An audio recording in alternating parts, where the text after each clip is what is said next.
Bonjour les amis et bienvenue dans une nouvelle vidéo consacrée à l'Olympique Lyonnais. Alors aujourd'hui un format un petit peu particulier puisque j'ai un invité, un supporter de l'OL, Flavien. Bonjour Flavien. Salut Teddy, bonjour à tous. Eh bien Merci de merci à me toi. recevoir. Oui bah écoute, tout le plaisir est partagé. Ça me fait plaisir de t'avoir dans cette vidéo. Une vidéo qui va être centrée essentiellement sur le mercato d'hiver, hein, qui a été copieux, c'est le moins qu'on puisse dire. Et je pense que c'était nécessaire. On va parler des différentes recrues, notre ressenti. Toi, en plus, tu en as vu certaines au stade, puisque tu es allé voir récemment le match de Marseille et tu vas régulièrement au Groupama Stadium. Et on parlera également de Pierre Sage, de nos perspectives pour la fin de saison, championnat Coupe de France. Et on abordera quelques petits sujets divers, notamment le départ d'Mbappé et les implications que ça peut avoir, positives ou négatives, pour la Ligue 1 et au final pour l'Olympique Lyonnais. Et puis un autre sujet dont je parlerai en fin de match par rapport à ce qui s'est passé hier après le match de Nice. On va commencer justement par ce match de Nice. Tu as sans doute vu ce match. Qu'en as-tu pensé? Bah écoute, on va retenir la victoire, hein. Oui, Ça n'a pas été le meilleur match en termes de production offensive. c'est le moins qu'on puisse dire. On a Ouais. marqué au bon moment, on a réussi à faire le dos rond ensuite. Tout à fait, Écoute, bah, c'est exactement moi ça. Hmm. si on prend des victoires comme ça jusqu'à la fin de la saison, je signe. Oui, bah effectivement, on peut pas être très difficile, même si évidemment, à regarder et à commenter, c'était pas folichon. Euh, Ce qui m'a beaucoup étonné, c'est que la télé, donc Prime Video après, a dit oh là là, intensité Ligue des Champions, etc. Moi, j'aurais plutôt dit niveau technique national, mais bon, visiblement, on n'a pas tous la même perception. Donc, effectivement, bon, c'était pas terrible. Qu'est-ce que tu penses des deux pénaux? Donc, essentiellement, enfin, des deux pénaux non sifflés. Donc, la main de Des deux pénaux Cacré, non sifflés. ouais, Bah, la main de Cacré, si je dis pas de bêtises, il y a une règle qui dit que quand elle est contrée juste avant, donc il y a Khalid Achar qui la contre, qui rebondit ouais, sur sa main. Donc ouais. pour moi, selon le règlement, il n'y a pas péno Ouais, mais même sur celui-ci. je peux ajouter, alors si je ne me trompe, parce que c'est vrai que la règle change constamment, si elle touche une autre partie de son corps avant de toucher la main, et je crois qu'elle touche un peu sa hanche, là aussi il n'y a pas pénalty. Donc effectivement, pour moi, sur cette main, il y a pas débat. Et sur, on va dire, le plaquage, si on peut dire, de Tagliafico, qu'est-ce que tu penses? Là, il y a peut-être un peu péno. Il y a peut-être un peu Contre péno. nous, je crie Ouais. au scandale, hein. Ouais, ouais, clairement, clairement. Mais on a la chance que Turpin est quelqu'un qui a une très très grosse opinion de lui-même.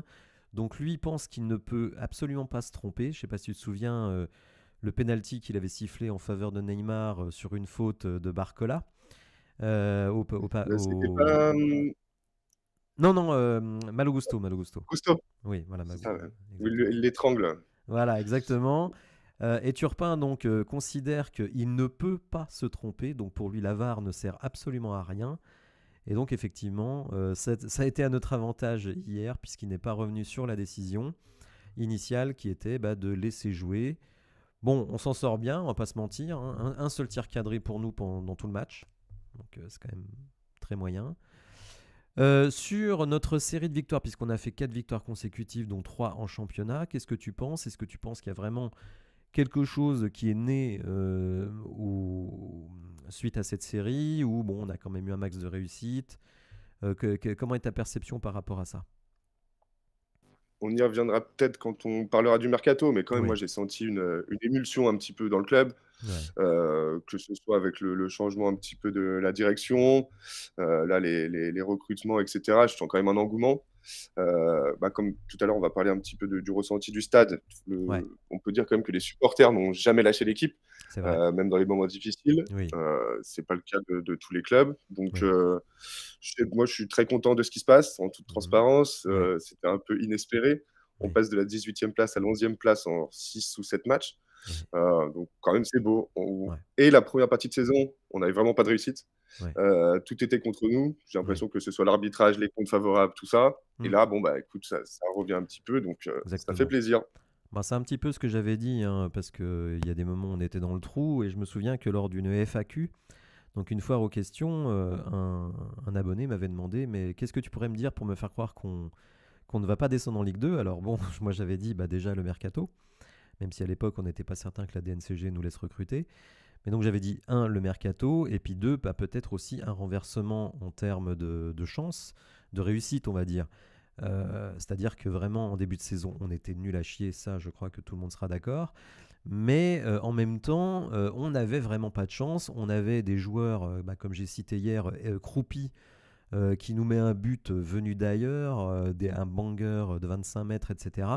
Donc en fait, à chaque fois qu'il y avait un but venu de l'espace, c'était contre nous. Et nous, à l'inversement, d'ailleurs, c'était reflété dans les XG, eh bien, on était en sous-performance. Donc si les planètes s'alignaient avec un bon mercato, avec bah, peut-être plus de réussite qu'en début de saison, et effectivement un arbitrage qui cette fois tourne un peu en notre faveur, je pense que tu te souviens du but qu'on prend contre Clermont, où on a un joueur clermontois qui contrôle le ballon des deux bras, et derrière il fait un centre, il met un but, le but est accordé, ça c'est quand même assez incroyable. Et donc ce genre de Une petite manchette situation, de volleyball. exactement, au volleyball ça aurait été une très belle passe, un très bon contrôle, mais bon au foot on n'a pas le droit. Et donc, bon, bah, c'est vrai que tout ça s'est retourné, donc on ne peut que s'en féliciter. Quel est l'apport, selon toi, de Pierre Sage dans cette remontée au classement?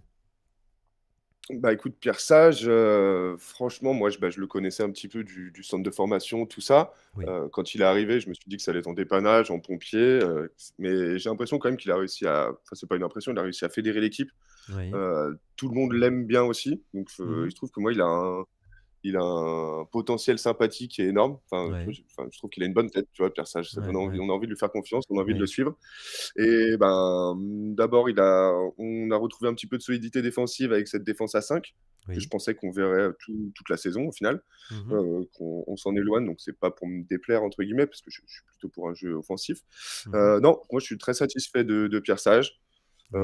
Pour anticiper une de tes questions prochaines, Mhm. moi je suis pour qu'il reste avec nous la saison prochaine. La saison prochaine. Est-ce que, justement, moi, mon point de vue par rapport à la défense à 5 ou la défense à 4, c'est que je pense qu'il a fait une défense à 5 parce qu'il n'avait pas du tout confiance dans le milieu de terrain.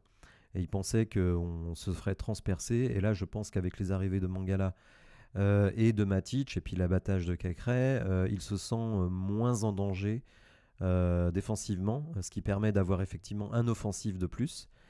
Donc je pense que c'est ça qui, on va dire, l'a poussé à faire ça. Mais je dois dire quand même que, hormis le match de Lille, qui pour moi a vraiment été un très très bon match de notre part, je reste vraiment sur ma faim sur le plan offensif. Alors il y a beaucoup de recrues qui sont arrivées, il faut les intégrer, il faut réussir à trouver des automatismes. Donc c'est peut-être pour ça que le jeu offensif n'est pas brillant, hein. Je ne pense pas qu'on puisse dire qu'on a un jeu offensif qui est brillant, mais pour le moment, effectivement, on se base sur une grosse défense, une équipe très solidaire. Alors ça n'a pas été le cas à Montpellier, mais sur les 3 autres victoires, vraiment, je pense qu'on a vu de la solidarité.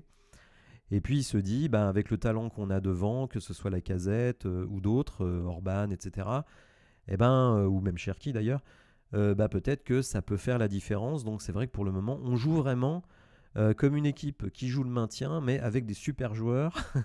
C'est ça qui est un petit peu particulier. C'est ça, Grosse. et puis on sait qu'il y a beaucoup de excuse-moi. Il y a Oui, non, beaucoup de vas-y, mental aussi dans le sport, enfin dans le tout à foot et fait. dans le sport en général. À mon avis, on joue quand même un petit peu avec la peur au ventre, malgré Oui. tout.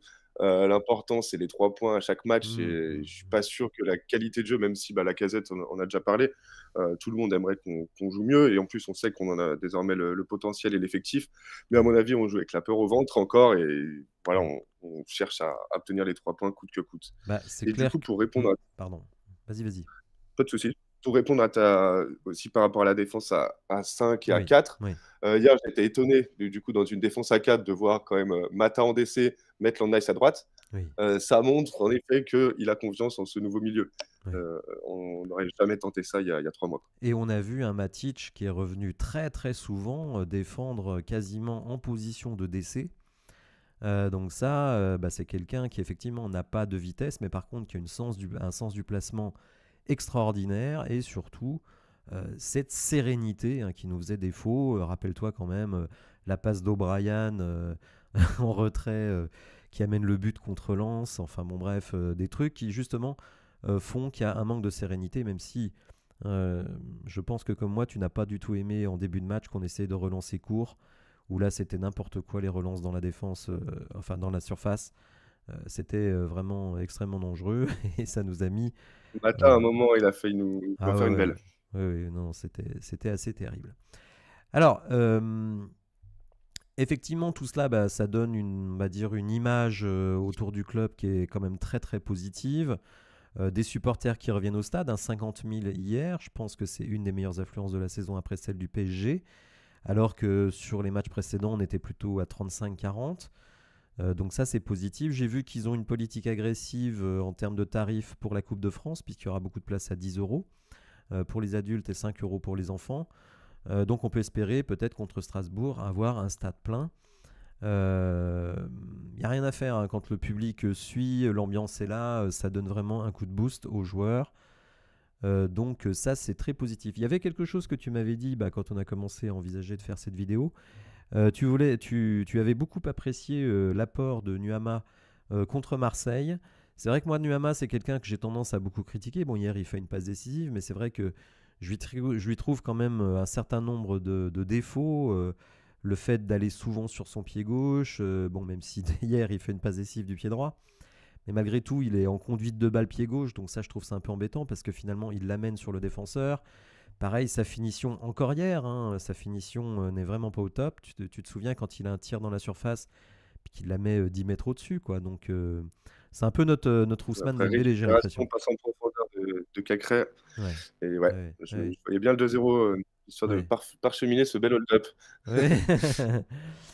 Je trouve que c'est un peu notre Ousmane Dembélé, c'est-à-dire un joueur qui effectivement fait des différences folles jusqu'aux 25 mètres adverses, et puis qui, dans les derniers 25 mètres, eh bien, que ce soit en finition ou même sur le dernier dribble, eh ben, n'est pas toujours au top.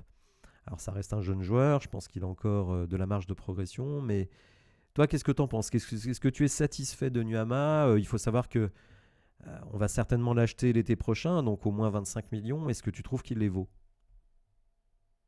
Alors, je dirais pas que je suis satisfait à 100% de Noama.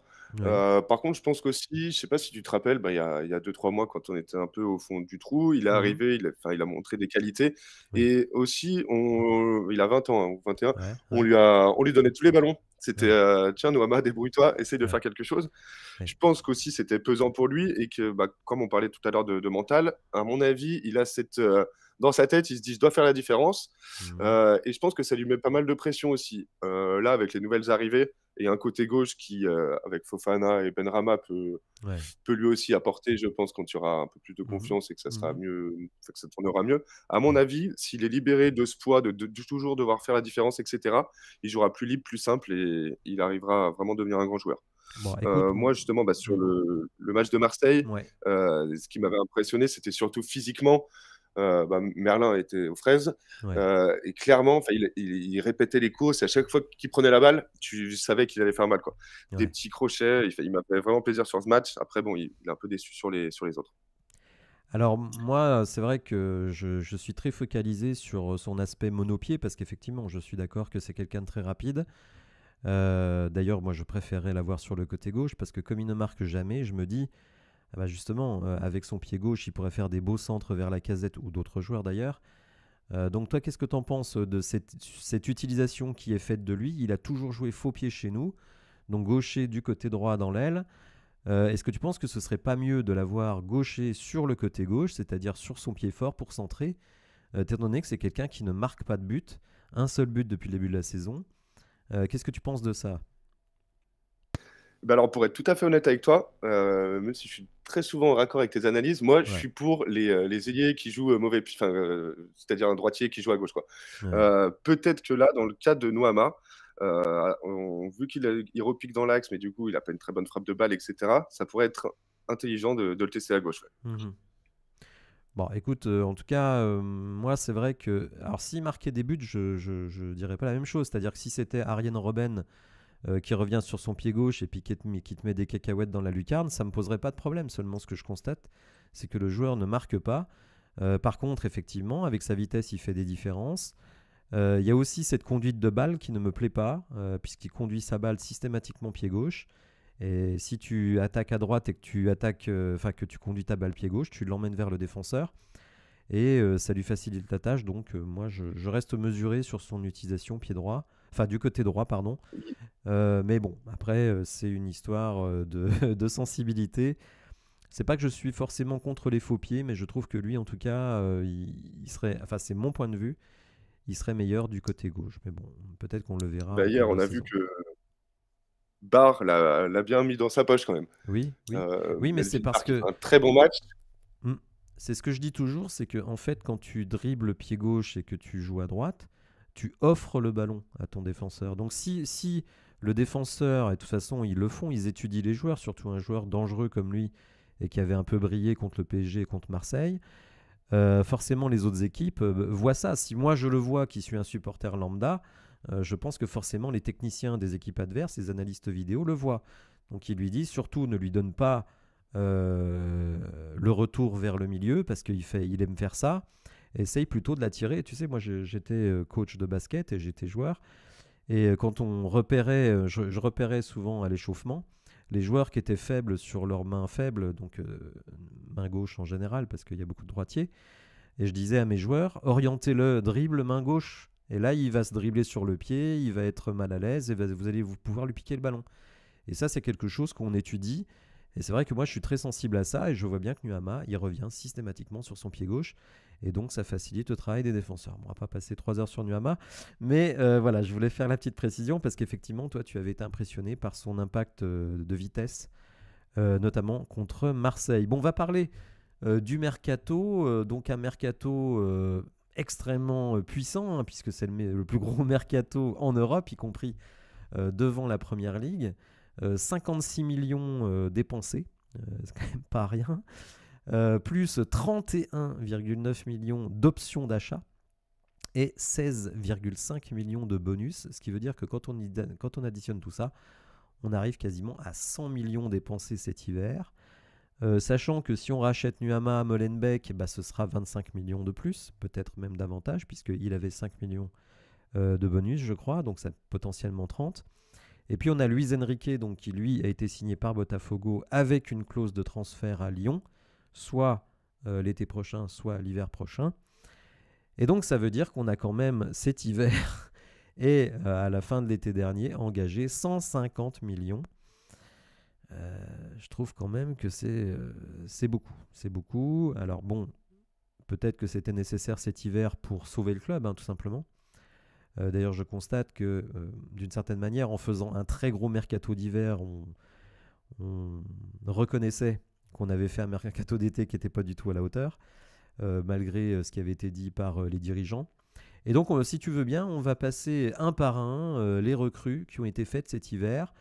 Moi, j'aime bien aussi parler d'argent parce que je ne vais pas forcément traiter un joueur qui a été acheté 3-4 millions avec un qui a été acheté 25 ou 30. Tout simplement parce qu'on pourrait dire on s'en fout, ça sort pas de notre poche, mais d'une certaine manière ça sort un peu de notre poche puisque que ce soit ceux qui vont au stade, ceux qui payent les abonnements télé, ceux qui achètent des goodies, ceux qui eh bien, tout simplement sont actionnaires parce qu'il y a des supporters qui sont actionnaires. Et puis surtout, on voit que quand on dépense beaucoup, eh bien, on a la DNCG qui vient toquer à notre porte. Alors on a pu le faire cette année parce qu'on avait fait des grosses ventes cet été, hein, donc Lukeba, Barcola, Romain Fèvre. Si on rajoute Thiago Mendes et puis quelques autres ventes par-ci par-là, on est quasiment à 110 millions de ventes, ce qui a permis de faire passer le budget. On a la vente de l'OL Reign, on ne va pas revenir dessus, d'ailleurs qui n'est pas encore officielle. Plus évidemment la vente de l'OL féminin qui fait faire des économies de budget, même si c'est pas vraiment un transfert d'argent direct, on va dire c'est plutôt des économies. On va commencer, si tu veux bien, par les deux Brésiliens qu'on a peu vus, c'est vrai, mais quand même, Perry, donc titulaire contre Lille. Qu'est-ce que tu en as pensé de Lucas Perry? Bah écoute, déjà en termes de taille, ça change d'Anto.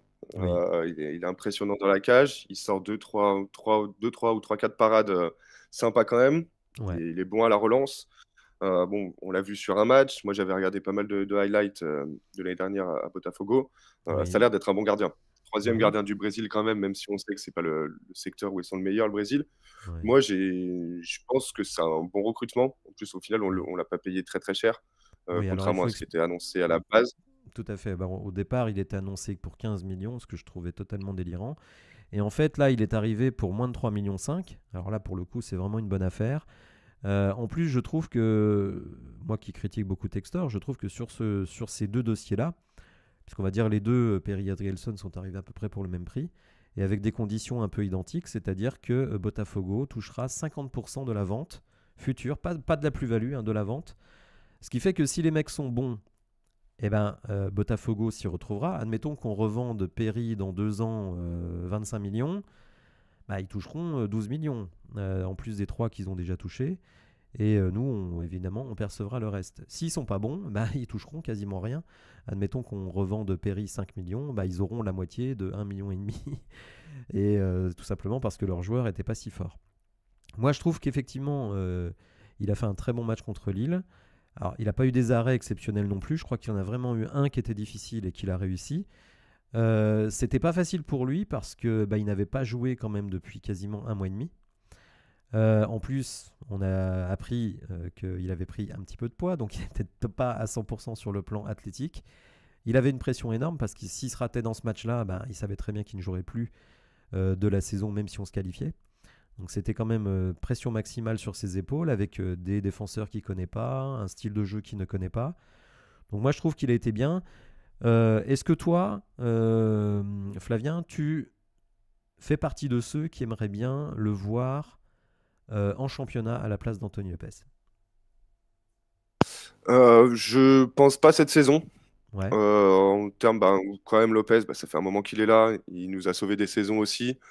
J'ai l'impression que depuis qu'on regagne, il fait moins des mauvais matchs. Bon, il a pris pas mal de bangers au début d'année. Il était un peu Ouais. trop avancé. Des fois, peut-être avec un Ouais. gardien plus grand, on les prend pas. Ouais. Moi, je serais pas pour. Par contre, je Ouais. serais pour faire confiance à Perry sur la Coupe de France. Même si on Donc va en toi, contre finale, etc. Strasbourg, tu verrais bien Perry. Ouais. Ok. Justement, comme tu dis, c'est bien de l'intégrer aussi. Je Ouais. sais pas qu'est-ce qui est dans la tête. On sait même pas si c'est Pierre Sage ou pas l'année prochaine. Qu'est-ce qui est dans la tête Ouais. qu'est-ce qui sera dans la tête de l'entraîneur pour le gardien de l'année prochaine. Mais Mm. cette année, je continuerai comme ça. Lopez en championnat et Perry en Coupe de France. Après, à voir Ouais. si Lopez enchaîne les mauvaises prestations. Mais Ouais. dans le cas actuel des choses, moi, je resterai comme ça. Donc en gros, Lopez pour le championnat et Perry pour la Coupe de France. Imaginons qu'on aille en finale. Qu'est-ce que tu fais? Non, Est-ce que tu on prives va y aller en finale. Est-ce que tu prives Anthony Lopez du potentiellement seul titre qu'il aura avec l'Olympique Lyonnais? C'est C'est chaud, dur, hein? on peut lui faire comme une Ryu, on le fait rentrer pour les 5 dernières minutes en espérant qu'il y ait pas de penalty. Je suis pas sûr qu'il a envie de Non, rentrer. franchement, question compliquée. Ah oui, mais elle va peut-être se poser. Elle va peut-être se poser. Sachant que Perry, justement, j'avais entendu qu'il était pas mauvais sur les pénaux. Ouais. Voilà, je reste sur ce que j'ai dit. Je laisserai Perry en Coupe de France et Lopez dans le championnat, donc même si on va en finale. Waouh. Je sais pas. Moi, j'ai du mal à imaginer qu'on prive Lopez de jouer une finale de Coupe de France, sachant que ce sera peut-être le seul titre qu'il aurait gagné avec l'Olympique Lyonnais. Alors bon, il va le gagner vu qu'il fait partie de C'est non. l'effectif, mais je pense qu'il aura du mal à, il aura du mal à l'accepter. Bon, Non, je sais pas. En fait, Adrielson. je te dis ça Oui. là. Oui, je n'en suis pas sûr que je le ferais si je devais prendre la décision, moi. Moi, personnellement, je le ferai pas. Mais j'expliquerai à Perry. Je lui dis, t'as toute ta carrière devant toi, t'es le futur de l'Olympique Lyonnais. On peut pas priver Anthony Lopez d'une finale de Coupe de France. Mais ça, c'est mon point de vue, hein. Peut-être Pas que convaincu. Pierre... Ouais. Alors, Adrielson, on l'a vu 2 fois, bon, dans des circonstances un petit peu délicates. Coupe de France, quelques minutes, je crois, en toute fin de match. Je sais plus dans quel match d'ailleurs, un match qu'on a... C'est dans quel match qu'on... Bon, peu importe. Qu'est-ce que tu as pensé d'Adrielson? Franchement, c'est difficile de se faire une idée. Comme tu dis, on l'a pas beaucoup vu. Ouais. Et souvent rentrer en fin de match pour rentrer dans la défense et pour mettre sa tête et dégager, quoi. Ça a été ça un Pardonne-moi, peu le rôle que. est-ce que tu étais déçu qu'il ne soit pas aligné hier, par exemple? Tu vois, c'est un peu ce que j'avais noté, c'est que ça me rassure peu sur ses qualités, enfin sur ce qu'il doit montrer à l'entraînement, etc. Si Pierre Mhm. Sage préfère faire une défense Mata, Maitland Lines à Ah droite oui, plutôt oui. que Adrielson, Mata, quoi. Ça m'interroge sur les qualités du joueur. Bah, moi aussi, parce que franchement, la logique aurait voulu que dès lors que O'Brien était suspendu, on se retourne vers les... D'ailleurs, je crois qu'il ne s'est pas échauffé. Il y a eu des joueurs qui sont partis à l'échauffement. Diomandé est parti à l'échauffement, mais je ne suis pas sûr qu'Adrielson soit parti à l'échauffement. Peut-être que je ne l'ai pas vu, hein, mais il me semble pas qu'il est parti à l'échauffement. Donc effectivement, on a préféré mettre Mata, qui est plutôt un latéral droit, alors qu'on défendait à 3. À la limite, si on avait gardé Maitland Nice en piston, j'aurais compris. Mais dans une défense à 2, la logique aurait voulu que ce soit Adrielson. Alors peut-être que Pierre Sage s'est dit Nice, c'est quand même une grosse équipe, il vaut peut-être mieux mettre un mec expérimenté. Mais en tout cas, effectivement, c'est un peu une motion de défiance vis-à-vis de lui. Tout comme Koumbedi, hein, qui vraiment, je pense, Koumbedi, je suis pas certain qu'on va le revoir d'ici la fin de la saison. Puisque maintenant, en fait, Il est bon pour mettre le feu dans le vestiaire, par contre. ouais, Koumbedi, je sais pas effectivement, si c'est tu un as vu peu les vidéos, ça l'ambianceur. fait Oui, crier je oui, crois à la fin. voilà, c'est un peu l'ambianceur comme l'était Diego Moreira. Alors, c'est utile dans un groupe, mais je pense qu'il a d'autres ambitions. Et tiens, puisqu'on en parle, qu'est-ce que toi t'en penses de Koumbedi? Bah, Koumbedi, j'avais bien aimé au départ quand il venait d'arriver. Il avait joué, je trouvais que c'était bien imposé directement. Après, bon, il est pas très rassurant défensivement, quoi. Ah oui. Je pense que c'est plus un piston qu'un arrière droit pur. Mhm. Il a de la vitesse, il est plutôt technique, mais c'est vrai qu'en un contre un, il se fait quand même souvent manger. Il est un peu Et je léger suis plus rassuré physiquement. avec Maitland Nice. Ouais. Clairement, Nice, Mhm. physiquement, c'est chaud. Je préfère Mhm. Maitland Nice ou Mata à droite, largement, quoi. D'accord, d'accord. Mais pour autant, je l'enterre pas, Koumbedi. Donc Je pense que ça peut devenir un Adrielson, bon joueur. oui. Donc Adrielson, toi, tu te dis c'est quand même étrange qu'il ne soit pas rentré, enfin qu'il ne soit même pas titulaire hier, puisque Pierre Sage finalement a préféré. Bon après, il y a peut-être d'autres raisons, de la prudence, etc. Nice c'est quand même deuxième du championnat, donc c'était un gros match à domicile, donc il a peut-être voulu jouer la sécurité en faisant rentrer Mata pour commencer. On va continuer donc à dérouler nos recrues, puisqu'on va parler de Malik Fofana, donc joueur qui est belge, qui évoluait d'ailleurs en Belgique, qui a été acquis avec. Alors lui, c'est pas avec option d'achat, hein, lui c'est vraiment un transfert, c'est pas un prêt. Donc acquis pour 17 millions d'euros avec 5 millions d'euros de bonus, donc un total potentiellement de 22 millions. Qu'est-ce que tu penses de Malik Fofana? Malik Fofana, 18 ans. Je Oui, trouve qu'il est déjà très intelligent dans son jeu. oui. J'ai pas ses stats sur les matchs, mais je l'ai rarement vu perdre le ballon. Mhm. Il sait revenir quand il faut derrière, il sait percuter, il sait faire une passe du pied gauche, il sait revenir sur son pied droit. J'aime beaucoup Fofana. Et pour le coup, tout à l'heure, tu parlais de l'investissement de ce mercato. Oui, Ça, à mon avis, c'est un joueur qu'on va pouvoir revendre très cher d'accord. dans les années à venir. Parce que Alors, malheureusement, il ne fera pas sa carrière à l'OL. non. De toute façon, alors ça, c'est quelque Mais chose que je montrerai quand je ferai une étude des bilans de l'Olympique Lyonnais. Il faut savoir que dans le bilan annuel de l'Olympique Lyonnais, il est écrit noir sur blanc que l'objectif de l'Olympique Lyonnais, c'est de recruter des jeunes joueurs, de les garder 2 ans et de les revendre. C'est écrit noir sur blanc, hein. Donc ceux qui pensent que Fofana, Orban et compagnie, on va les garder 4, 5, 6 ans, c'est pas le projet, hein, pas du tout, il faut le savoir. Alors moi, mon point de vue sur Fofana, je pense que c'est effectivement un joueur qui est très soyeux techniquement, pied droit, pied gauche, qui a une vraie intelligence de jeu, un vrai don de soi, c'est-à-dire qu'il fait énormément de replis défensifs. Donc ça, c'est vraiment très très positif. J'adore son approche du jeu. Par contre, je trouve que physiquement, lui aussi, il est extrêmement léger. Je crois qu'on a tendance à sous-estimer la dimension athlétique de la Ligue 1. C'est une ligue qui est hyper athlétique. Je dirais pas au niveau de la Première Ligue, hein, parce que la Première Ligue, je pense que c'est intouchable. Mais je pense par exemple que la Ligue 1, c'est beaucoup plus athlétique que le championnat espagnol ou le championnat allemand. Pour moi, c'est du niveau du championnat italien en termes de dimension athlétique. Et je pense que Fofana, il va vraiment falloir qu'il passe sous la fonte pour pouvoir s'endurcir, parce que pour moi, c'est vraiment une crevette. Et dans les duels, je le trouve en grande difficulté. C'est pour ça que je pense qu'en ailier, il peut être utile en rotation, tu vois, quand il rentre, que l'équipe en face est un petit peu fatiguée. Parce que là, sa vitesse et sa technique peuvent faire la différence. Mais titulaire face à des joueurs... Pour le moment, hein, attention, hein, comme tu l'as dit, il a 18 ans. On va lui laisser le temps de se développer. Je pense qu'il a un grand potentiel, mais par contre, il va falloir que physiquement, il se mette au niveau, parce que pour moi, il ne l'est pas. Et ça passe par de la muscu à fond. Rappelle-toi les premiers matchs de Maxence Cacré.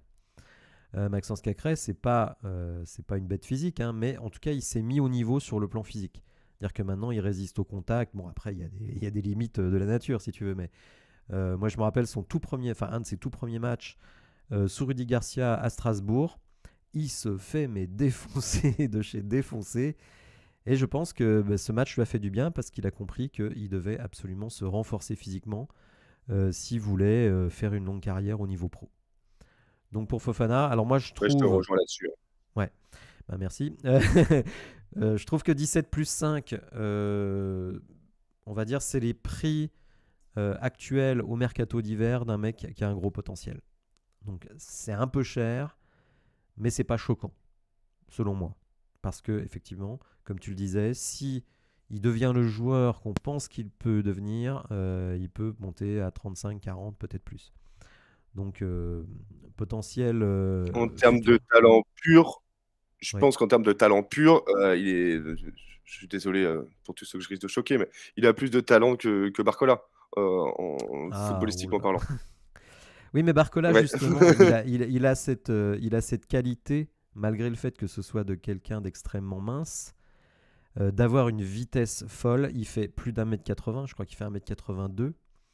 Et il a cette faculté, et ça c'est naturel, hein, tu peux rien y faire. C'est vrai que c'est pas une bête physique, Barcola.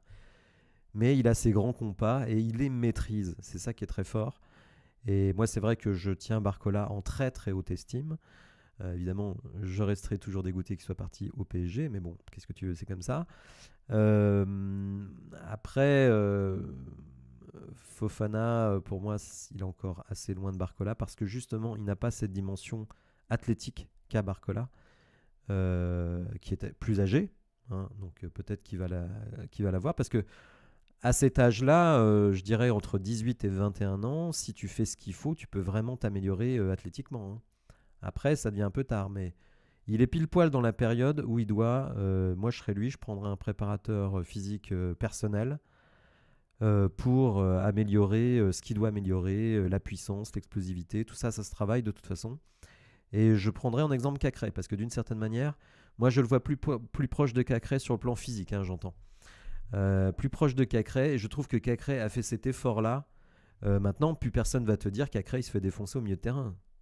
Il fait des conneries, il fait des erreurs. On peut pas dire il se fait défoncer. C'est même plutôt le contraire. Donc, et je pense aussi à un autre, celui qui joue à Marseille, Rongier. C'est un joueur qui, à l'époque où il était à Nantes, petite taille, pas spécialement puissant, mais lui aussi, il a compris qu'en Ligue 1, en tout cas, s'il voulait faire son trou, il fallait qu'il se mette au niveau sur le plan athlétique. Donc là, voilà, il y a du travail pour Malik Fofana, mais je pense qu'effectivement, il y a un très très bon potentiel. On va passer à Gift Orban, qui, on va dire, est un petit peu l'ovni de ce mercato. Non pas parce que c'est un joueur qui n'est pas intéressant, hein, bien au contraire, mais qui est une personnalité très très particulière, hein, qui parfois, on va dire, agace dans le vestiaire. Donc lui, il a été acheté, hein, pareil, il a été acheté pour 12 millions plus 8 de bonus, donc potentiellement 20 millions. Que penses-tu de Gift Orban qui, lui, pour le coup, en termes de qualité athlétique, ne donne pas sa part au chien? C'est ce que j'allais dire. C'est que là, on peut Ouais. pas lui reprocher, lui, de pas être Non. là dans l'impact physique. Ah oui. Ben ouais, Orban, c'est pas le plus technique, mais bon, c'est un mec qui a la rage, quoi. Ouais. On a l'impression qu'il est au club depuis 10 ans, quoi. Il est Ouais, là, ouais. il harangue les supporters à la fin. Enfin, Ouais, moi, ouais, j'ai j'aime vu ça. beaucoup. J'ai vu ça. J'espère qu'il va trouver un peu plus de justesse. Hier, à un moment, Hmm. il fait un très bon appel, il se retrouve dans la surface, il y a Lacazette qui se présente entre deux défenseurs, s'il lui donne ses buts, Ouais. il fait une frappe complètement manque de lucidité, quoi. Donc je pense qu'il a quand même beaucoup à apprendre encore, Oui. mais je pense aussi que c'est une bonne recrue, déjà rien que dans le terme de hargne et de rage qui nous manquait ces dernières saisons, quoi. Ce qu'il faut dire aussi, c'est que Lacazette n'a plus qu'un an et demi de contrat. Et si lui pouvait s'imposer au poste 9, ce serait tout bon pour le club. Parce que finalement, un joueur que tu as acheté moins de 20 millions, qui est quand même très jeune, et puis qui pourra te mettre des kilos de but, parce que je pense qu'il va mettre des kilos de but, hein. Son but contre Lille, faut le mettre quand même. Il est très très difficile ce but. Il prend la profondeur, d'ailleurs bien servi par Cherki et lui-même bien servi par Cacré. Et il est en 1 contre 1 face au gardien. Il lui met un petit piqué. Moi j'aimerais bien voir Nuama faire ce genre d'action. Pour le moment, je ne l'ai pas vu faire.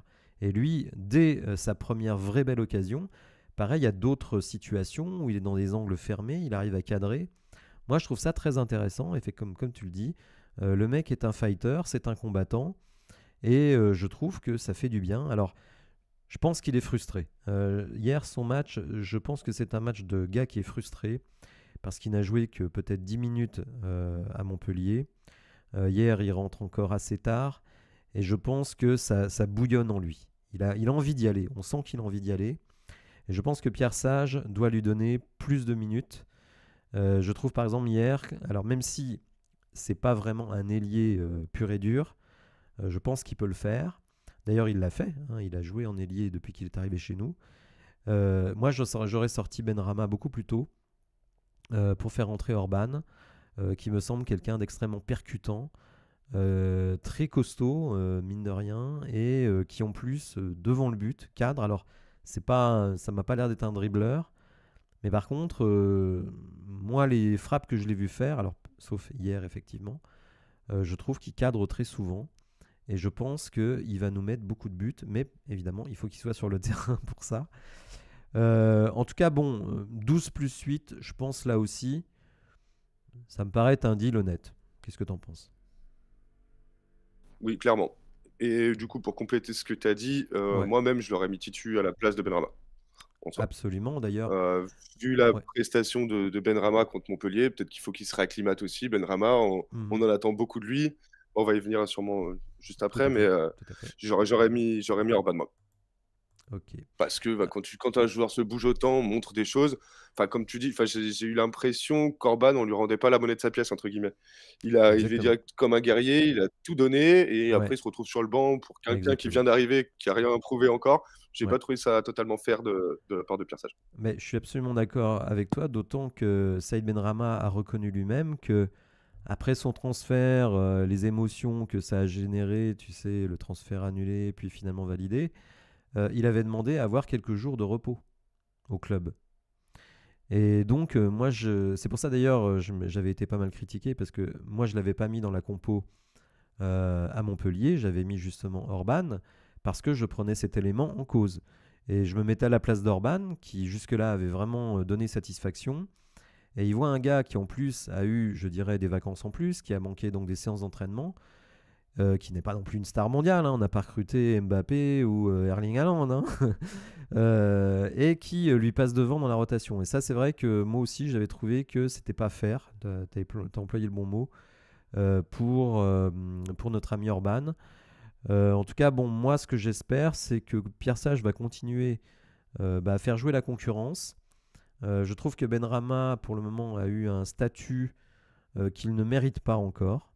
J'estime que, tu vois, si tu l'avais fait rentrer en cours de match et qu'il avait été très bon, qu'il devienne titulaire à un moment donné parce que lui est un pur ailier, ça je le comprends. Mais comme tu le dis, il fait un mauvais match à Montpellier, et il enchaîne hier, c'est pas terrible. Il joue, je sais pas, 75 minutes, hein, il sort très tard hier. Ça, c'est quelque chose sur lequel il va falloir être vigilant parce que, effectivement, faut pas frustrer les mecs qui te donnent beaucoup au profit de mecs qui, pour le moment, ne donnent pas énormément. Il a eu le courage de faire ça avec Ryan Cherki, Pierre Sage. Il faut aussi qu'il le fasse avec tout le monde et notamment Saïd Benrahma. Donc on va voir ce qui va se passer lors du prochain match. Donc prochain match qui sera à Metz vendredi. D'ailleurs, je vous invite tous à venir me suivre en live. Et je remercie bien entendu ceux qui me suivent sur Twitch et qui me donnent leur abonnement gratuit Amazon Prime. Sachez que ça m'aide beaucoup. Donc Saïd Benrahma, puisqu'on en parle, donc lui a acheté, alors non, pas acheté justement, prêt payant de 6 millions avec une option d'achat de 14,4 millions, donc potentiellement 20,4 millions. Est-ce que toi, tu lèves l'option d'achat pour Saïd Benrahma? Même si c'est un peu tôt, je le reconnais. Mais est-ce que tu serais Bah, parti c'est pour ce que la j'allais lever? dire. C'est c'est un petit peu tôt,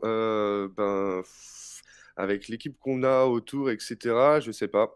Après on voit que c'est quand même un bon joueur, hein. si pour l'instant On voit il a qu'il a pas du pied. brillé. Heu, Exactement, sur coup de pied arrêté, bah, contre Montpellier, il a failli me mettre un coup franc, Ouais, mettre une frappe enroulée. À ouais, mon avis, c'est un très bon joueur. Il faut lui laisser un peu de temps et pareil, il faut pas lui mettre trop de pression, je pense, à le mettre trop titulaire comme ça, comme si c'était le sauveur, alors que ouais. l'équipe tourne sans lui. J'ai Mmh, trouvé ça un peu bizarre, genre l'utilisation de Benrahma, mmh. même sur les réseaux sociaux, bah, comme tu dis, quand on a signé Benrahma, on avait l'impression qu'on avait signé Ronaldinho 2010. Ouais, ouais. Faut peut-être pas s'emballer non Ouais, plus, quoi. ouais. Bah, d'autant que si alors c'est vrai que les prix évidemment, sont en inflation, surtout quand tu vas chercher des mecs en première ligue. Mais bon, un prépayant de 6 millions et 14 millions d'options d'achat, bon 20 millions, je dirais, c'est quand même le prix d'un ailier de qualité. Mais si on prend par exemple un JRA, c'était plus cher, un Paqueta, c'était plus cher. Donc c'est pas non plus un potentiel transfert absolument colossal. Moi, je suis un peu perplexe, je vais pas mentir. Je me dis aussi, on a signé Luis Enrique et je ne comprends pas trop parce que si tu as déjà Benrahma que tu as acheté 20 millions, Nuama que tu vas acheter 25-30, Fofana que tu achètes 22, etc. Pourquoi tu fais venir Luis Enrique dont on ne connaît pas grand-chose, qui était remplaçant au Betis. Tu vois, ça je comprends pas trop. Alors si l'idée c'est de ne pas conserver Benrahma et de prendre Luis Enrique, bon, là ça fait plus de sens pour moi. Mais si on garde les deux, je trouve qu'on va avoir un banc où il va falloir vraiment gérer la frustration parce que quand tu achètes des mecs 20 millions, c'est pas pour les mettre sur le banc, me semble-t-il. Donc tout ça, ça me paraît un petit peu étrange à gérer. On va continuer donc Bah, dans aussi ce... cette Oui, année vas-y. Cette année, on n'a pas de coupe d'Europe. Oui, Je pense que dans la tête de tout le monde, on va vite la rejouer et après oui, bon, c'est bien d'avoir de la profondeur de banc aussi dans ce cas-là. tout à fait. Là, je sais pas ce que tu en penses, mais ça fait très, très longtemps, qu'on n'avait pas eu une profondeur de banc comme ça. Devant, on a 2 Absolument. équipes, quoi Ouais, ouais, et tout à fait. c'est quand même plaisant, quoi. Ah Moi, oui, c'est rare depuis 5 6 ans. Je pense qu'à chaque fois, bah, après, avec mes connaissances et cetera, à chaque match, il y a une compo que je voudrais voir. mm, Là, moi, si je devais faire la compo, bah, j'ai du mal à la faire et du ouais. coup, je pense que c'est un très bon problème pour Pierre Sage. Parce qu'on a beaucoup de choix, effectivement. Ce qui était un petit peu le problème de Fabio Grosso, bon, il y avait beaucoup de problèmes avec Fabio Grosso, mais le problème, c'est aussi que quand il se retournait vers le banc, bah, il n'avait pas grand-chose quand même sur le banc, hein. Il avait du Shkeli Alvero, il avait du Akoukou au milieu de terrain. En défense centrale, bah, il y avait quasiment rien. Et chez les ailiers, c'était du Diego Moreira ou du Jeffinho. Donc bon, là, tu as quand même des mecs d'un autre calibre. Et donc forcément, l'équipe, bah, il y a plus de compétition euh, à tous les postes, sauf peut-être en défense centrale. C'est peut-être là où, bon, tu le sais, on voulait faire un défenseur central. Donc ce qui est bien quand même, je trouve, c'est que lors de ce mercato, on a vraiment identifié les problèmes et on a essayé d'y remédier. Je trouve globalement que le coût est un peu élevé, ça c'est sûr. J'espère que les dirigeants savent ce qu'ils font. Bon, il y a la DNCG évidemment qui veille, mais j'aurais pas envie, si tu veux, qu'on soit à nouveau bloqué l'été prochain par la DNCG parce que bah, soit on ne se qualifie pas pour une Coupe d'Europe et à ce moment-là, ça fait des rentrées inférieures. Il faut savoir aussi que les droits télé, a priori, vont baisser. On en reparlera un petit peu tout à l'heure. Je trouve qu'on a pris, si tu veux, beaucoup d'engagements financiers. Parce que là, pour le moment, on a dépensé 56, on a quasiment plus de 40 en option d'achat ou en bonus. Nuama, Luis Enrique, ça fait presque 45-50 à eux deux. Ça fait quand même, je trouve, beaucoup de trucs. Et encore, il y a certains postes où on n'est pas super. Bon, il y aura des départs, bien entendu, enfin je l'espère, mais bon, si tu regardes bien, des mecs comme Lovren, Tolisso, Lopez, c'est des mecs, et même Tagliafico, c'est des mecs à 5 millions de salaire annuel en contrat jusqu'en 2015. Donc si tu dois cumuler tous ces contrats-là, je peux t'assurer que la DNCG elle nous bloque à nouveau, hein, ça c'est sûr, c'est certain. Parce que là, si tu veux, dans les joueurs qu'on a aujourd'hui, on n'a pas un Barcola à 45 millions, on n'a pas un Lukeba à 30 millions. Cherki, ça vaut quoi maintenant? Ça vaut 10-15. Cacré, pareil. Et puis si tu vends ces mecs-là, bah, il faut recruter. Donc si tu veux, je pense qu'on a un petit peu reculé le problème. Et une des rares choses qui pourrait vraiment nous sauver, eh ben, c'est de gagner la Coupe de France et de se qualifier pour une Coupe d'Europe, parce que je pense que par le championnat, faut pas trop rêver. On a 10 points derrière le sixième, donc c'est quand même beaucoup. Et je ne nous vois pas combler cet écart. Enfin, je serais très surpris. Je le souhaite évidemment, hein, mais je serais très surpris, même si je constate de match en match finalement, après avoir vu Lille, après avoir vu Monaco, après avoir vu Nice, bah, que finalement, hormis le PSG, qui est un peu hors catégorie, et encore, c'est un PSG qui peut exploser un peu en plein vol, hein, si ça se passe mal en Ligue des Champions et avec le départ acquis d'Mbappé. Il n'y a pas vraiment d'équipe imprenable pour nous dans ce championnat, hormis Brest, bien entendu. Mais euh, voilà, je dis attention, attention quand même, parce qu'on a pris beaucoup d'engagements financiers. On va continuer dans le mercato et les recrues. Nemanja Matic, donc acheté pour 2,6 millions. Qu'est-ce que tu en penses? Bah, là, comment être déçu 2,6 millions pour le coup, c'est un très bel investissement. Oui, Je suis pas sûr par contre, bah, on va parler déjà du présent. Bah, il a apporté du calme, de la sérénité, oui, il oriente toujours parfaitement le jeu. Comme je disais au début d'émission, il sait se placer, il sait jouer un peu plus bas s'il y a besoin, il s'est orienté offensivement. De toute façon, on l'avait vu avec Rennes, hein, il était oui, très oui, bon avec Rennes, oui, il était très bon, bah, il a une longue carrière aussi. oui. Pas sûr qu'il tienne jusqu'en, c'est quoi, c'est 2026 le contrat? Tout à fait. 2027? 2 ans et 2026, demi. donc Ouais, ouais. espérons qu'il fasse plus une Dante qu'une Tolisso, en gros. Oui. Mais par contre, avec Cacré et Mangala, là, pour moi, le milieu est totalement complémentaire Ouais. et enfin, ça fait vraiment du bien d'avoir Matic, quoi. Je me demande si c'est pas un peu lui aussi qui a amené une assise et une sérénité qui nous a permis Si, si, d'enchaîner les si, bons résultats. clairement. Je Clairement. mets beaucoup, je mets beaucoup sur Matic là-dessus. Bah, c'est simple, il y a une stat qui est sortie. Bon, après, il n'y a que 4 matchs, mais les 4 matchs auxquels a participé Matic, c'est 4 victoires. Alors bon, il n'y a pas forcément un lien direct entre les deux, parce qu'il y a quelques victoires, on va dire, qui sont vraiment ric-rac. Mais en tout cas, oui, je pense qu'il a vraiment apporté sa sérénité. Il permet, je pense aussi, à Cacré bah, d'être beaucoup plus libre, de ne pas trop se soucier, parce que le problème quand Cacré joue avec Tolisso, c'est que Cacré il doit apporter offensivement et il doit combler tous les trous derrière. Là, il sait qu'il a Matic, donc évidemment, c'est très intéressant, mais il a aussi Mangala, hein, qui fait énormément de travail de l'ombre. Et donc ça permet justement à Cacré bah, d'être plus serein parce que je trouve que quand Tolisso est là, bah, comme Tolisso, bah, malheureusement, il est limité physiquement, Cacré est obligé de faire beaucoup trop de boulot. Et puis, comme Tolisso n'est pas serein, bah, Cacré n'est pas serein. Là, effectivement, entouré de Matic et de Mangala, il semble quand même comme un poisson dans l'eau, puisqu'il faut quand même savoir qu'il a été élu meilleur joueur Cacré des 2 derniers matchs. Et bizarrement, c'est des matchs où il avait les 2 autres milieux de terrain avec lui. Donc là, je pense qu'il peut se laisser aller parce que c'est quand même quelqu'un qui a beaucoup de coffres et qui a plus de technique qu'on pense, mais qui, bah, quand c'est fébrile autour de lui, bah, on va dire la fébrilité déteint sur lui, quoi. Clairement. Mais Donc, du coup, ouais, Matic, ouais, très, très bon investissement. ouais, Et même en soi, si 2,6 millions, même s'il nous fait 6 bons mois, qu'il nous sauve et oui, qu'après il peut plus courir, bah écoute, ce sera déjà, je pense, 2,6 millions pas perdus, quoi. ouais, non, mais totalement, totalement. C'est-à-dire qu'effectivement, même si on peut trouver que 2 ans et demi de contrat, c'est beaucoup, ce qui est vrai pour un joueur de son âge, encore que, bon, comme tu dis, hein, Dante, il joue encore sans beaucoup courir. Tu peux compenser avec l'âge et le sérieux, tu peux compenser ton manque de vitesse par une science du placement et une belle technique. Donc ça, je pense qu'il est parti pour ça. Donc effectivement, le numéro 6 hein, qu'on attend depuis des années et des années. C'est dommage de l'avoir à 35 ans, mais bon, effectivement, peut-être qu'il va être bon sur la durée totale de son contrat. Et on en a déjà parlé, on va terminer par lui sur le mercato. Aurel Mangala, donc 11,7 millions de prêts, avec une option d'achat de 17 millions et demi, qui est quand même énorme.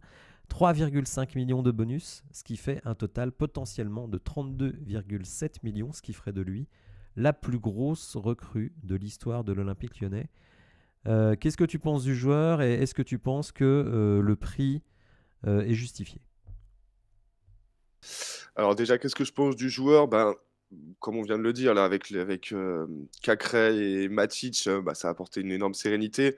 Lui, bah, il a pas peur de courir, il est pas Ouais, embêté avec le ballon non plus, que ce non. soit offensivement et défensivement.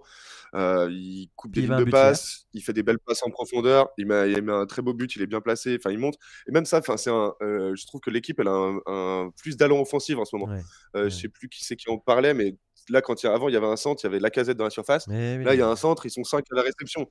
Donc dont forcément, il lui, y a plus dont de chances de Mangala. marquer, dont lui. Ouais, Et pour le coup, il plonge pas au premier ou au deuxième. Il fait le petit pas en retrait pour rester au point de disponible. pénalty. Noama Mmh. ouvre bien les yeux. Non, très beau but. Ouais, Bon, c'est cher, c'est vrai. ouais, ouais, Après, comme on l'a dit, bah, de toute façon, c'est l'inflation, hein, que ce soit ouais, ouais, ouais. pour les joueurs de foot ou pour tout, ça va pas être vu à la baisse. Mmh. À voir, mais même aussi en termes de temps d'intégration. Lui, il a été Oui.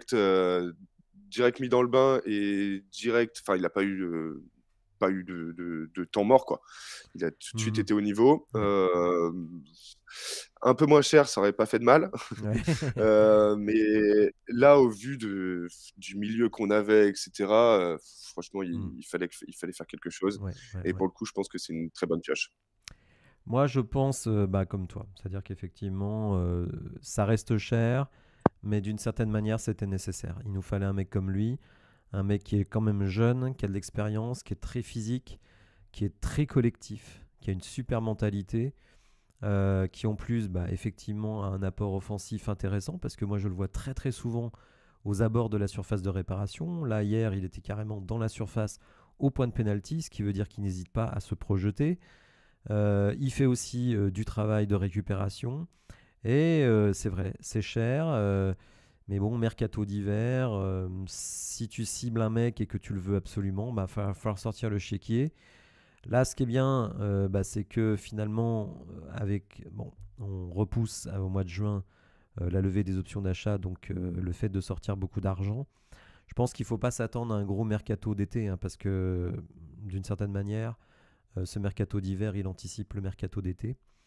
Mais je pense que c'est un joueur qui va énormément nous apporter. Et d'une certaine manière, on est passé peut-être du pire milieu de terrain de France, avec Tolisso, Cacré et Cherki ou un autre, à peut-être un des meilleurs. C'est-à-dire que quand tu as Matic, Mangala et Cacré, bah, je trouve quand même que tu as un milieu de terrain qui tient la route.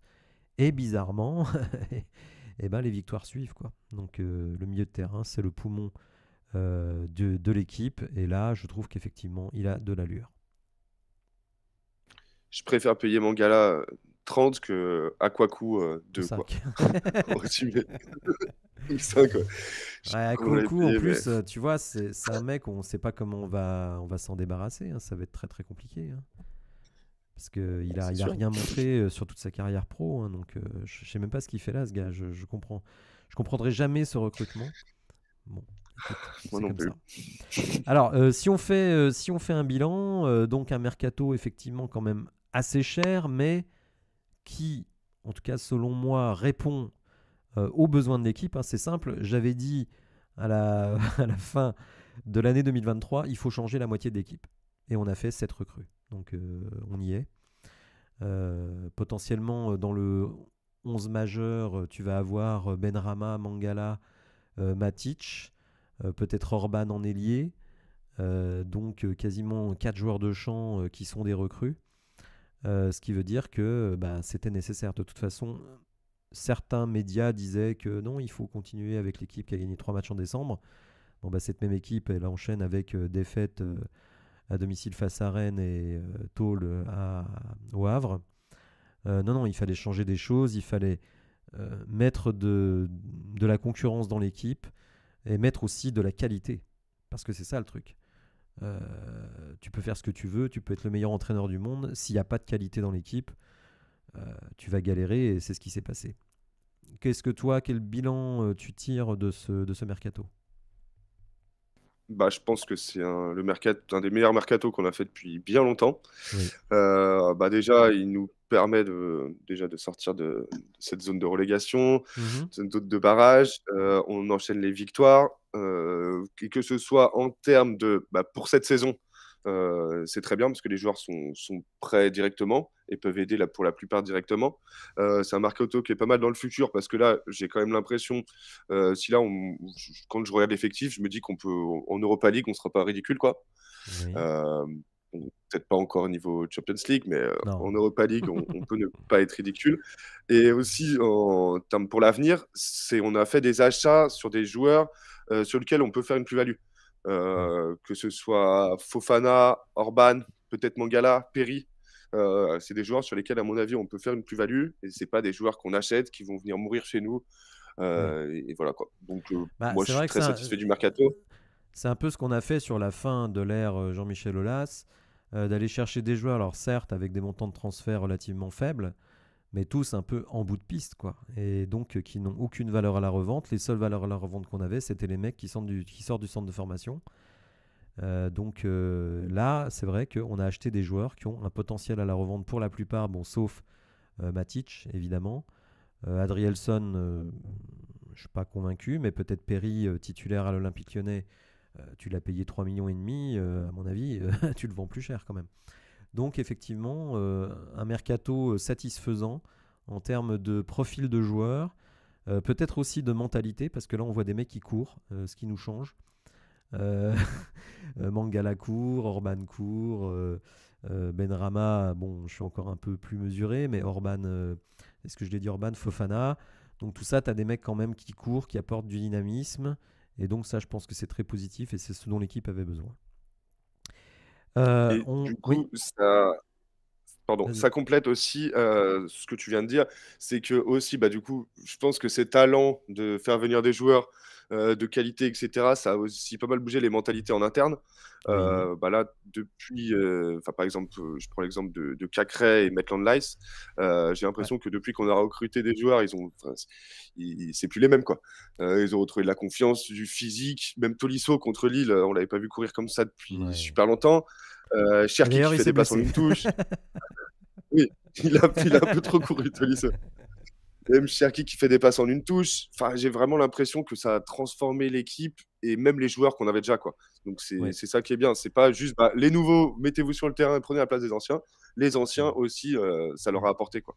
Et Est-ce que toi, ça fait vraiment tu plaisir as pratiqué un sport collectif? du foot, ouais.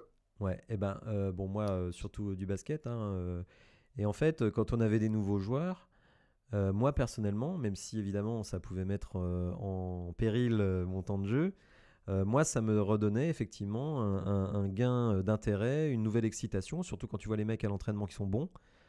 Tu te dis on va gagner des matchs, on va devoir se défoncer pour avoir du temps de jeu, etc. Et c'est vrai que ça crée une émulation. Et je pense que c'est ce qui est en train de se passer actuellement à l'Olympique Lyonnais. C'était vraiment nécessaire parce que finalement, les recrues de l'été, bah, c'était pas le cas. Tolisso, il se sentait pas menacé par des mecs qui sont arrivés au milieu de terrain. Il se sentait pas menacé par Akoukou, par Shkeli Alvero et compagnie. Cherki, il se sentait pas menacé par des Moreira, etc. Donc je pense que là, bah, ils se disent, si on veut avoir du temps de jeu, maintenant, il va falloir le gagner parce que les mecs, on a des mecs dans l'équipe qui sont capables de faire le travail. Et donc, je pense qu'effectivement, il y a une émulation qui s'est faite. C'est vrai que le jeu, pour le moment, n'est pas terrible, c'est moins qu'on puisse dire. Mais évidemment, il faut intégrer tout ce petit monde. Et je trouve que malgré tout, malgré le fait que les joueurs se connaissent peu, qu'il y ait beaucoup de nouvelles recrues, bah, on gagne des matchs. Donc, ce qui me fait penser que petit à petit, avec beaucoup d'entraînement, les échéances importantes de la Coupe de France vont arriver d'ici quelques semaines. La demi-finale, peut-être la finale, espérons. Bon, déjà, il faut aller en demi-finale, hein, attention, hein, n'oublions pas le match de Strasbourg. Mais je me dis que finalement, le temps joue un peu pour nous, parce que ça va nous permettre de mettre en place des choses, de trouver des automatismes.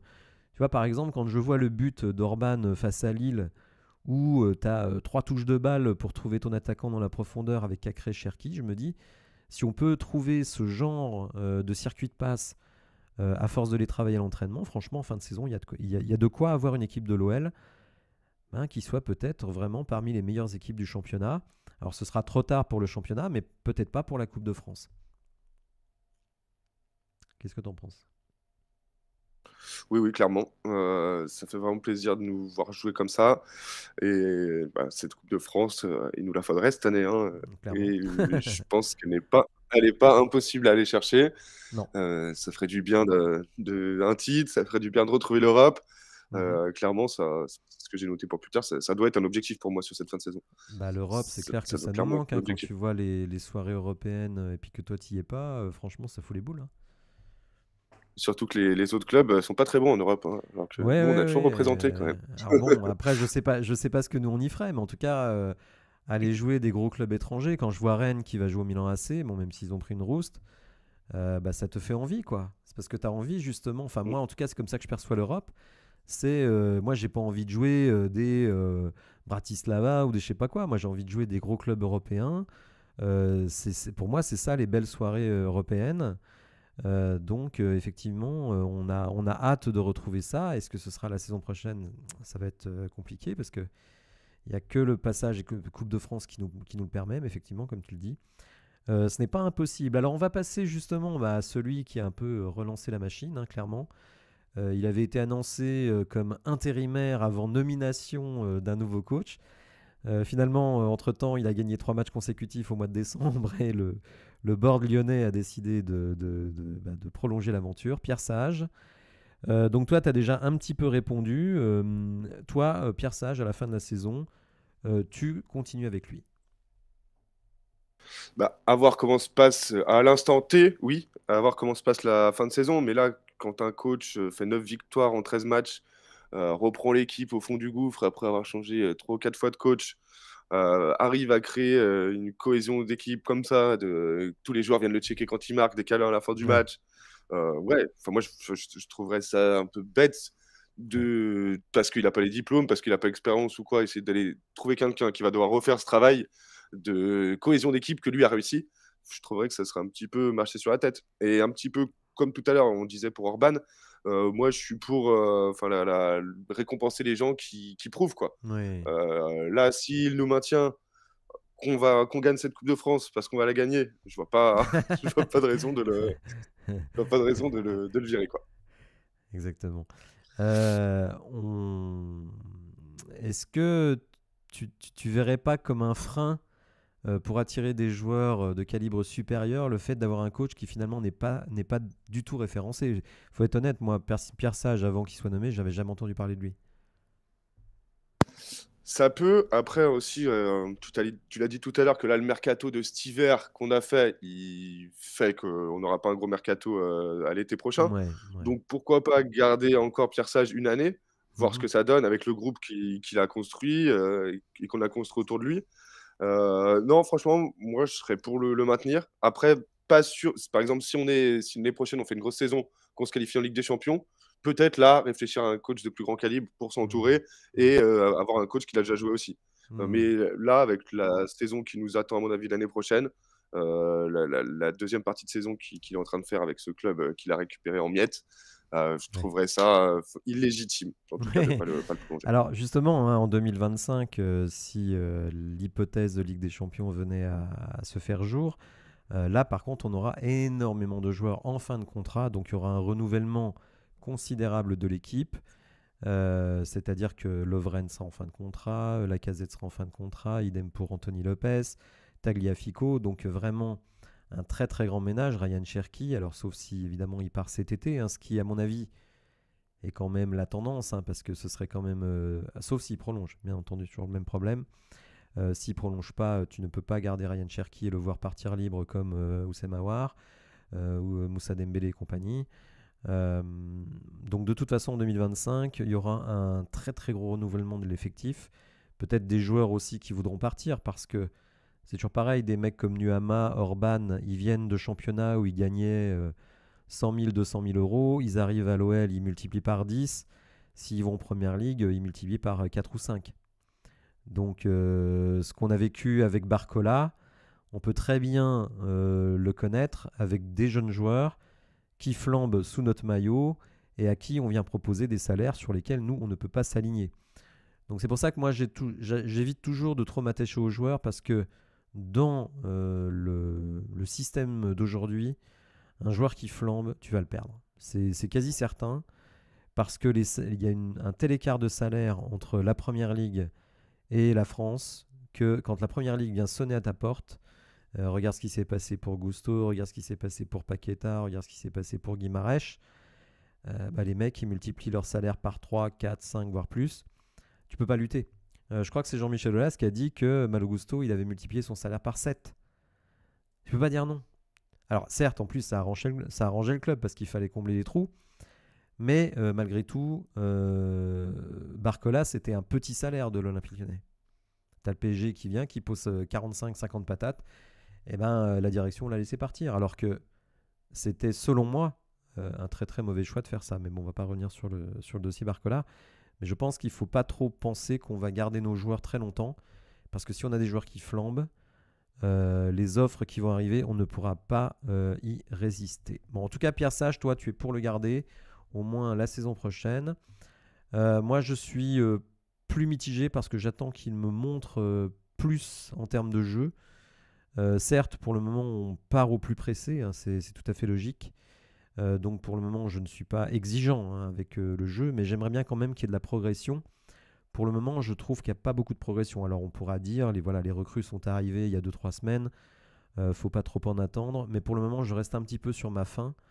Parce que je pense qu'avec l'effectif qu'on a, on peut vraiment pratiquer du beau football. Et pour le moment, je ne le vois pas trop. Un peu contre Lille, c'est vrai. Mais de manière trop homéopathique pour le moment. Donc, j'attends davantage pour la prochaine saison pour Pierre Sage. Mais bon, on fera peut-être une autre émission tous les deux pour faire le bilan de la saison. Alors, les perspectives pour la fin de la saison, championnat Coupe de France. Donc, toi, clairement, tu nous vois aller très loin en Coupe de France. Bah écoute, on est supporter ou on l'est pas, hein. Oui, bien sûr, Moi, bien sûr. par exemple, à chaque fois que tu demandes qui va gagner ce match, moi je clique tout le temps sur Lyon, quoi qu'il arrive, tu vois. Non, mais plus sérieusement, quand on voit le tableau, bon, il y a Strasbourg, je pense que c'est quand même dans nos cordes. Oui. Après, il y a Paris-Nice qui joue l'un contre l'autre. Il y a Rennes qui contre une N2, je crois. Oui, c'est Ouais, possible. contre le Puy, et il reste Rouen-Valenciennes. Oui. Donc, enfin voilà. C'est sûr que si on prend Il y aura ces deux-là sûrement en Paris, demi-finale, on a des chances d'aller en finale. c'est ça. Et après, une finale, on sait très bien Oui, bien qui peut sûr. se passer en finale. Oui. Et surtout, enfin là, tu vois, Rennes, on a perdu contre Rennes, mais bon, on les a pas joués au bon moment. Oui. On vient de battre Nice, et Oui. j'ai l'impression, tu vois, tout à l'heure, tu en parlais, j'ai pas rebondi dessus. Tu as dit, les équipes, il n'y en a aucune qui est vraiment qui est pas à notre portée, quoi. Ouais, Et ouais, j'ai ouais. l'impression, en plus, depuis notre recrutement, contrairement à avant où les équipes surperformaient contre nous, Mm. là, elles ont tendance à sous-performer. Ouais. Je sais pas, peut-être qu'il y a une petite peur qui s'est installée, ou je sais pas, mais Je j'ai suis l'impression d'accord qu'on avec refait toi. un petit peu peur. Je pense que Et ça fait vraiment plaisir. pendant un bon moment de la saison, les équipes venaient s'essuyer les pieds sur nous. Et j'ai l'impression quand même qu'à nouveau, on fait peur. Donc ça, effectivement, c'est très plaisant. Moi, ce que j'espère quand même, c'est que, bon, on a parlé de la Coupe de France, mais que déjà à Metz, on va faire quelque chose de grand. Parce que je pense que tu gagnes Metz, tu es quasiment certain de te maintenir. Après, et puis ça te met en plus dans de bonnes dispositions, puisque tu vas enchaîner Coupe de France derrière. Donc vraiment, la dynamique serait fantastique. Tu aurais gagné 5 matchs de suite avant de faire la Coupe de France. Moi, bon, je suis plus prudent que toi, hein, je suis aussi supporter, mais c'est vrai que je suis plus prudent, même si, effectivement, comme je te l'ai dit, pour moi, hormis le PSG, toutes les équipes sont à notre portée. Et je pense en plus que si on prend le PSG à un moment un petit peu compliqué pour eux, c'est-à-dire entre 2 matchs de Ligue des Champions ou alors après une élimination de Ligue des Champions, bon, ce ne sera pas face à la Real Sociedad, mais peut-être au tour d'après. Franchement, ça peut jouer en notre faveur parce que si en plus ils savent que Mbappé va partir, peut-être qu'il y aura une certaine démobilisation et que là, nous, on sera à fond les ballons. Surtout, imagine, on les prend en demi-finale à domicile ou en finale. Hein. Franchement, on peut peut-être faire quelque chose avec l'équipe au complet, avec une grosse détermination, avec un peu la même attitude qu'on a eue face à Lille. Parce qu'il y en a beaucoup quand même qui nous voyaient nous faire rouster face à Lille. Surtout qu'on a joué très peu, je crois 3 jours après Marseille. Hein, donc effectivement, je n'affirme rien, mais je suis un peu sur ta ligne de dire que la Coupe de France, elle est à notre portée. Mais je n'oublie pas qu'elle était à notre portée l'année dernière et qu'on a perdu à Nantes. Euh, donc, c'est Un pour ça que je horrible reste match. assez prudent. Voilà. Alors que le PSG est éliminé, que Marseille est éliminé, que Monaco est éliminé, etc. etc. Et que c'est Toulouse qui la Euh, gagne. ouais, exactement, Toulouse. Tu vois un peu. Qui ont d'ailleurs fait une super finale, faut s'en souvenir. En championnat, qu'est-ce que tu attends? Tu penses que même si elle est mince, la possibilité d'aller chercher une septième place, parce que imaginons qu'on ne gagne pas la Coupe de France, que ce soit le Paris Saint-Germain qui gagne la Coupe de France, la septième place devient qualificative pour l'Europe. Qu'est-ce que toi tu en penses? Est-ce que tu penses que c'est possible? Puisque à l'heure actuelle, alors attends, je vais faire une pause. Non, je peux pas. Bon, en tout cas, on a 10 points. J'ai regardé ça ce matin. On a 10 points sur la sixième Justement, je me remets place. le classement. Si tu as le classement à Euh, portée, ouais. ouais, bah là, on est 11e, 25 points. Rennes, 7e avec 31 points, un match en retard. Oui, c'est ça. On a un Donc, match de plus. en soi, la 7e place, 6 points. 6 points en soi, bon, on peut avoir le droit de rêver. Moi, franchement, si on est dans le top 10 déjà, vu Ouais. le début de saison qu'on Oui, fait, oui. franchement, je m'en contenterai. C'est Oui. pour ça que je suis très ambitieux sur la Coupe de France, Ouais. parce que pour moi, c'est une fois que le maintien est assuré, Oui. pour moi, ça doit être l'objectif principal. Qu'on D'accord. finisse à la 8e ou à la 12e place, entre guillemets, Hmm. c'est bien Oui, ça change pas psychologiquement, grand-chose. mais Ouais. je préfère une 12e place et une Coupe de France Oui, qu'une 8e qui sert à rien, quoi. tout à fait. Et Oui, voilà, pour être d'accord. honnête, moi, voilà, une 9e, 8e place, ça m'irait bien avec une Coupe de France. Ok. Bon, je suis un peu sur la même ligne, hein, clairement. De toute façon, un titre, rien ne remplace un titre. Effectivement, après, faire 8 ou 10, bon, sauf si vraiment tu arrives à aller chercher la sixième place. Mais encore que moi, je préférerais honnêtement faire l'Europa League que la Conference League, puisque la sixième place, ce serait la Conference League, alors que gagner la Coupe de France, ce serait l'Europa League. Et je pense que l'Europa League, c'est vraiment notre niveau pour le moment. Peut-être qu'on va arriver à un niveau supérieur, mais pour le moment, c'est notre niveau. On va terminer par deux sujets. Alors, un que je ne t'ai pas donné, mais bon, il est tombé ce matin.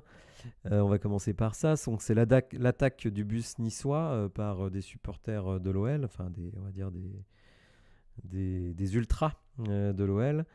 Bon, je condamne évidemment toute violence, mais surtout, euh, en ne sanctionnant pas Marseille après l'attaque du bus, qui, selon la préfecture et la Ligue de football, n'était pas à proximité du stade, et donc il n'y a eu quasiment aucune sanction, et notamment pour les clubs, eh ben, ils ont donné des raisons aux supporters qui veulent foutre le bordel.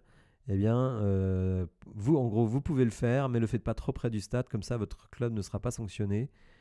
Donc, d'une certaine manière, on récolte ce qu'on a semé en étant pas plus ferme lors du premier Olympico de la saison. T'as quelque chose à dire là-dessus? Bah, je suis d'accord avec toi, ça aurait dû être plus sanctionné, surtout que quand même, bah, Grosso, il était sorti Ben oui. bien blessé, c'était pas juste le Bah là, bus tu qui as eu avait un blessé été hier. cassé, quoi. Ouais. Ouais. Et bah, mais franchement, en toute transparence, j'étais même pas au courant que le bus avait été caillassé Ben tu vois. de Nice hier. Je suis en train Mm. de regarder les tweets là maintenant. Il a été Donc fait ouais, non, bah, moi, de toute façon, sur une aire d'autoroute ou sur l'autoroute. Comme ça, tu es très loin du stade et personne ne sera sanctionné, sauf si on arrive à gauler les personnes qui l'ont faite, ce qu'on n'arrivera sans doute pas à faire. Donc c'est encore voilà, des violences qui ne donneront lieu à aucune sanction. Donc, bon. bah, c'est une très grosse connerie du coup que ça fasse pas ça, parce que du coup, bah, après, ouais, on va attendre le Oui, bus, voilà, comme tu dis, à la mais bien sortie sûr, de l'autoroute. Enfin, bien sûr. ça va être l'engrenage de la Oui, violence. Moi, je suis mais bien sûr. totalement contre ça. Bah parce Et que ouais, je les pense qu'il supporters faudrait prendre niçois, des ils sont quand même sanctions. chauds, hein. Ils s'étaient déplacés, je crois, c'était à Nantes. Il y a même eu un mort. Là aussi, à l'extérieur du stade, donc zéro sanction. Donc, continuons comme ça, à fermer les yeux, à dire chacun se rejette la responsabilité. Donc, autant te dire que le déplacement à Nice la saison prochaine, ça va être quelque chose, hein, et à mon avis, il faudra Mm. interdire le déplacement. Dernier sujet qui a fait un peu l'actu là, depuis jeudi soir, donc Mbappé qui va quitter le Paris Saint-Germain. On pourrait se dire, nous, supporters olympiques, on n'a rien à foutre, mais en fait, si on a quelque chose à foutre, tout simplement parce que effectivement son départ et le départ de Neymar Messi l'été dernier, d'une certaine manière, je trouve, va égaliser les forces dans le championnat. Donc pour moi, ça donne des perspectives. Attention, hein, je ne dis pas que le PSG gagne le championnat uniquement avec Mbappé. Hein, il y a quand même des joueurs dans cette équipe. Mais évidemment, un gars qui te marque la moitié de tes buts, je pense qu'il a quand même une certaine importance. Est-ce que toi aussi tu penses que son départ va un petit peu équilibrer les forces en Ligue 1, ou alors est-ce qu'avec son budget démesuré par rapport à la Ligue 1, le PSG va continuer à dominer sans partage? Bah, quand on voit les potentiels recrues qu'ils veulent faire, ils ont pas quand même une équipe, pas compétitive l'année prochaine. À voir Mhm. ce qu'ils arrivent à signer, mais Oui. je pense que ça peut quand même équilibrer un petit peu. Si tu te Moi, souviens bien, mon pardon de deuxième club t'interrompre, de cœur, c'est si pas tu de te souci. souviens bien, quand Zlatan Ibrahimovic est parti, alors certes face à une équipe de Monaco exceptionnelle, hein, le PSG a perdu le titre. L'année suivante, C'est vrai. en promouvant Cavani numéro 9, ils ont perdu le titre l'année qui a suivi le départ de Zlatan. Bon, après, je dis pas que ce sera forcément ça. Et puis ça fait quand même 7 ans qu'il est là, Mbappé, donc oui, quand même Ouais. l'équipe compte sur lui et il apporte beaucoup à cette équipe. Je suis pas je sais pas, je suis dans l'expectative. Je pense qu'en tout cas, déjà, c'est bien pour lui qu'il parte à un moment. Il Oui. n'a pas réussi à ramener la Ligue des Champions dans son club de cœur. Je Mhm. pense qu'il fallait qu'il parte. Moi, mon deuxième club de cœur, c'est le Real. Je suis Ah, pas mécontent de le voir signer là-bas s'il d'accord. signe là-bas. Mais après, en termes de compétitivité, si c'est bien que ça égalise. Si nous, Mm. on arrive à faire des gros mercatos comme ça, et qu'il y a Ouais. sûrement d'autres clubs qui vont le faire, s'il peut y avoir moins d'écart entre Paris et les autres, ça Ouais. peut être sympa. Ça peut être Tu te sympa. souviens peut-être hein, l'année justement où Rudy Garcia, sa deuxième saison, hein, puisqu'il est arrivé en cours de saison, on est quand même champion d'automne. C'est vrai que on s'écroule un peu sur la fin. Ça se joue notamment au match face à Lille, si tu te souviens bien, où on perd ce match-là alors qu'on aurait pu accrocher avec des champions. Il y a 2-3 matchs qu'on perd, on se demande encore comment. Bon, c'était la fin du cycle Memphis Depay. Mais on n'était pas si loin. Et les années précédentes aussi, on finit à 4-5 points. Donc finalement, avec une équipe qui serait de qualité, bon, je parle de nous, mais peut-être d'autres clubs en France, hein, avec une équipe de qualité, peut-être essayer de se rapprocher du PSG. Moi, en tout cas, je pense que c'est pas forcément une mauvaise chose pour la compétitivité de la Ligue 1. Alors pas sur la scène européenne, hein, parce que je pense que on est encore loin de beaucoup d'autres pays. D'ailleurs, on l'a vu avec les résultats de jeudi. Mais en tout cas, à l'intérieur du championnat de France, je pense que ça va relancer le suspense, un petit peu comme ce qui se passe en Allemagne avec le Bayern. Tu vois, le Bayern qui est mis en difficulté alors qu'ils ont recruté Harry Kane, mis en difficulté par le Bayer Leverkusen, qui n'a pas un seul joueur à 100 millions, tu vois. Donc, je sais pas. Je pense en tout cas un PSG, à mon sens, plus vulnérable, même s'ils font Osimhen. Osimhen, il vient de Lille. Alors, d'accord, il a scoré avec Naples et tout ça, mais bon, en tout cas, moi, c'est mon point de vue. Deuxième chose, les droits télé. Mais est-ce que tu penses que l'annonce du départ d'Mbappé va nettement plomber les droits télé? Bah, j'ai lu un peu tout et son contraire là-dessus. Ouais.